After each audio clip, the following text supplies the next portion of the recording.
Ni moja kwa moja kutoka katika dimba la New Amaan Complex visiwani Zanzibar. Ni mchezo mwingine wa hatua ya makundi ya Ligi ya Mabingwa barani Afrika. Leo siku ya Jumamosi ya Novemba 22 ni mchezo kati wa Yanga Sports Club dhidi ya AS FAR Rabat kutoka kule nchini Morocco. Ni mchezo ambao pia ni wa kusaka tiketi ya kusonga katika hatua inayofuata ya hatua robo finali ya Ligi ya Mabingwa barani Afrika. Lakini mpaka hivi sasa dakika ya 64 inaelekea licha ya AS FAR Rabat kunyimwa bao ambalo limesadikika kwamba ni offside, lakini kwa Yanga Sports Club wenyeji wa mchezo huu mpaka hivi sasa ndio wanaongoza wakiwa na goli moja. Goli pekee likifunga ni yule kutoka katika nchi ya tunasema ni Zimbabwe Finest. Huu ni Prince Mpumbelele Dube, ni goli la kideoni. Ni mpira ambao ulianza katikati kama ulikuwa hauna madhara.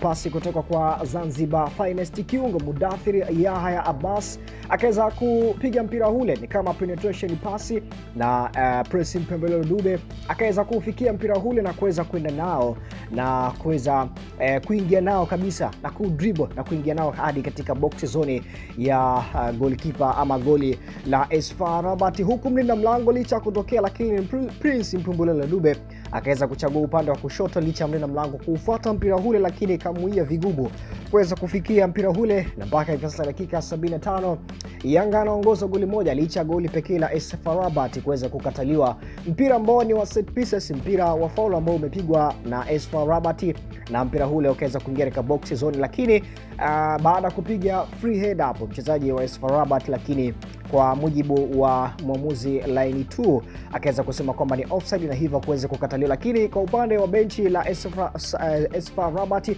waliweza kukasirishwa na kusema kwamba ni bao halali, lakini pia watu wamekuwa wakizungumza mengi kwa sababu marejeo ya picha ni goli ambalo linaonekana ni goli halali, lakini kwa mujibu wa msaidizi namba 2 akasema kwamba goli hilo ni offside. Lakini mpaka hivi sasa ni Yanga Sports Club wanaongoza goli pekee likifungwa na Prince Dube Zimbabwe Finest dakika ya 58 licha dakika 45 kutamatika katika hafu ya kwanza, licha timu zote mbili kwenda mapumziko bila kuweza kufungana.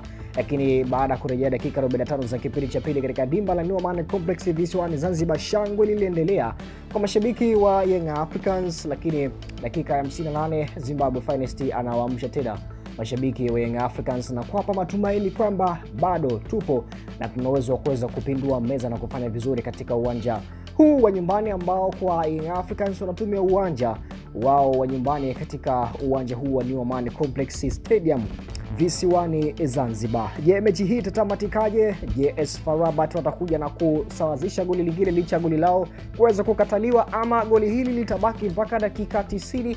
Nasema endelea kubaki hapa ndani ya Nyako TV, lakini pia dakika 90 ndizo ambazo zitaamua kutoa matokeo katika mchezo huu wa leo wa hatua ya makundi Ligi ya Mabingwa barani Afrika leo tarehe 22 siku ya Jumamosi. Na mpaka hivi sasa dakika 80 inaelekea bado Young Africans anaongoza goli moja, goli hilo la Zimbabwe Finest kutoka kule Zimbabwe.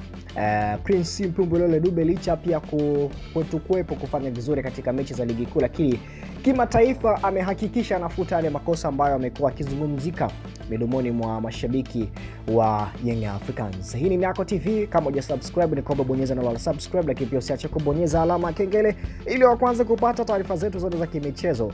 Lakini pia unaweza kunifollow katika Instagram yangu, napatikana kama official Mutra Msanawaje. Penye moja ni Yanga Sports Club, penye 0 ni AS FAR Rabat kutoka kule nchini Morocco.